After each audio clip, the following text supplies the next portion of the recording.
हैं ESPN 9 news और आपके साथ मैं हूं क्रांति सिंह। महाराष्ट्र में एक सियासी माहौल इस वक्त जो बना हुआ है, उस सियासी माहौल के बीच में कब किस पार्टी के नेता जो है बगावती सुर अपना ले और उस बगावती सुर के ऊपर कब कौन सी पार्टी जो है वो उन्हें अपना दामन दे करके अपने पाले में बुला ले। ये महाराष्ट्र की ऐसी स्थिति हो चुकी है जो ना जनता के समझ में आ रही है और ना ही पार्टी को खुद अपने आप में समझ में आ रही है। और यही बात है कि इस पूरे सियासी माहौल के बीच में एक बार फिर फेरबदल की नीति शुरू हो सकती है। लेकिन इस बार शिवसेना दांव पर नहीं है, इस बार दांव पर है कांग्रेस पार्टी।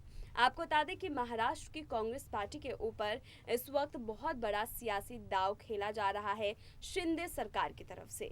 आपको बता दें कि शिंदे गुट की तरफ से लगातार मुलाकात का जो दौर है वो यहाँ पर पूर्व सीएम के साथ जो है वो किया जा रहा है।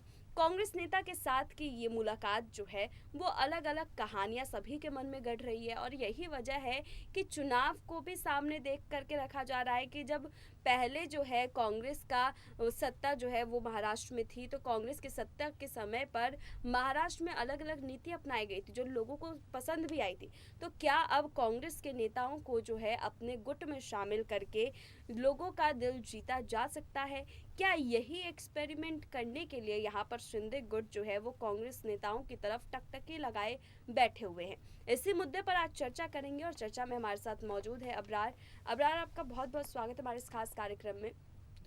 चारों तरफ जो सियासी माहौल बिछा हुआ है, उस सियासी माहौल के बीच में कभी दाव पेच का जो खेल है वो कभी भी किसी भी पार्टी की तरफ से खेला जा रहा है, लेकिन सबसे ज्यादा माना जा रहा है कि शिंदे गुट की तरफ से ये खेल बहुत ही अच्छे से खेला जा रहा है। तो क्या यही वजह है कि एक बार फिर शिंदे गुट जो है वो अपने दाव पेच के खेल को लेकर के जारी हो चुके हैं अपने नए सियासी दाव को यहाँ पर बिछाने के लिए, और इस सियासी दाव के बीच में कहीं ना कहीं फंसती हुई नजर आ रही है कांग्रेस? देखिए, जहाँ तक एकनाथ शिंदे की रणनीति की बात है तो लगातार उन्होंने जिस तरीके से रणनीति बनाई, पार्टी में एक बड़ी टूट की, लेकिन उसके बाद भी एक सवाल बनता नजर आ रहा है क्योंकि उन तमाम विधायकों को अपने साथ सरकार में रखना और उनके यकीन को जीतना एक बड़ी बात हो सकती है एकनाथ शिंदे के लिए, क्योंकि लगातार जिस तरीके से विधायकों को मोहने का जो प्रयास किया जा रहा है एकनाथ शिंदे के द्वारा, वो उसमें पूरी तरीके से सफल नहीं हो पा रहे हैं। यही वजह है कि अब्दुल सत्तार जैसा कद्दावर नेता जो कि कृषि मंत्री है महाराष्ट्र के एकनाथ शिंदे सरकार में, उससे पहले भी वो उद्धव ठाकरे सरकार में भी मंत्रालय उनके पास था, लेकिन उन्होंने जिस तरीके से मुलाकात की है कांग्रेस पार्टी के और महाराष्ट्र के जो पूर्व मुख्यमंत्री रह चुके हैं अशोक चौहान, उनसे मुलाकात की है। आधे घंटे तक लगभग ये मुलाकात चली और इस बीच एक खास बात जो बताई जा रही है कि इस मुलाकात में उस बंद कमरे में मात्र एक आदमी को भी नहीं जाने दिया गया जो कि अशोक चौहान और अब्दुल सत्तार से अलग हो। जो कांग्रेस के कार्यकर्ता गए थे अब्दुल सत्तार के साथ, उन्हें भी अंदर जाने की इजाज़त जो है वो नहीं मिली। तो ये बात कहीं ना कहीं खटकती नज़र आ रही है कि क्या आने वाले दिनों में अब्दुल सत्तार जो मंत्री हैं कृषि, वो क्या कांग्रेस में फिर से जा सकते हैं? ये बात इसलिए कही जा रही है क्योंकि अब्दुल सत्तार इससे पहले कांग्रेसी हुआ करते थे, कांग्रेस पार्टी से ही उन्होंने राजनीति की शुरुआत की थी, फिर उसके बाद उनका अनबन हुआ और उन्होंने फिर शिवसेना में खुद को शामिल कर लिया। तो ये तमाम चीज़ें और ये तमाम सवाल जो है बनता नजर आ रहा है। आने वाले दिनों में हो सकता है कि जो खेल एकनाथ शिंदे ने शिवसेना के प्रमुख उद्धव ठाकरे के साथ किया, वही खेल कहीं उनके साथ तमाम विधायक मिल करके न कर दें।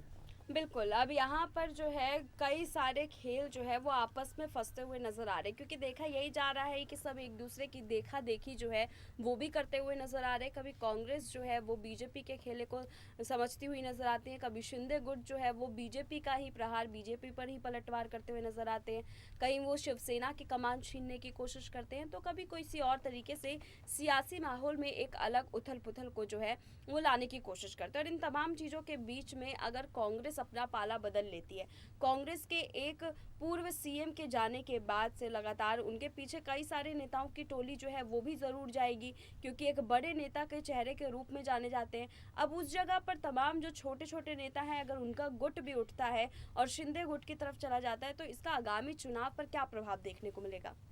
देखिए, चुनाव में जिस तरीके से आने वाले चुनाव में तमाम नेता इधर-उधर कर रहे हैं, ख़ास करके अगर यहाँ पर बात करूँ मैं उद्धव ठाकरे के भी, एकनाथ शिंदे के भी, तो लगभग मामला जो है दोनों तरफ बराबर लग रहा है, क्योंकि उद्धव ठाकरे की पार्टी शिवसेना ने जो पिछले विधानसभा चुनाव में हिस्सा लिया था, तब वो एनडीए का हिस्सा हुआ करते थे। एनडीए के साथ मिलकर के उन्होंने चुनाव लड़ा था और उस चुनाव में जो मतों का इस्तेमाल किया गया था जनता के द्वारा, वो एनडीए के लिए किया गया था। लेकिन उस मतदान का कहीं न कहीं अपमान किया उद्धव ठाकरे की पार्टी शिवसेना ने भी, और उन्होंने ढाई साल वाले फॉर्मूले को लेकर के अनबन हुई। उसके बाद शरद पवार ने उस रणनीति को, उस मौके को बेहतर समझते हुए अपनी चाल चली और नई सरकार नए गठबंधन के साथ बना ली।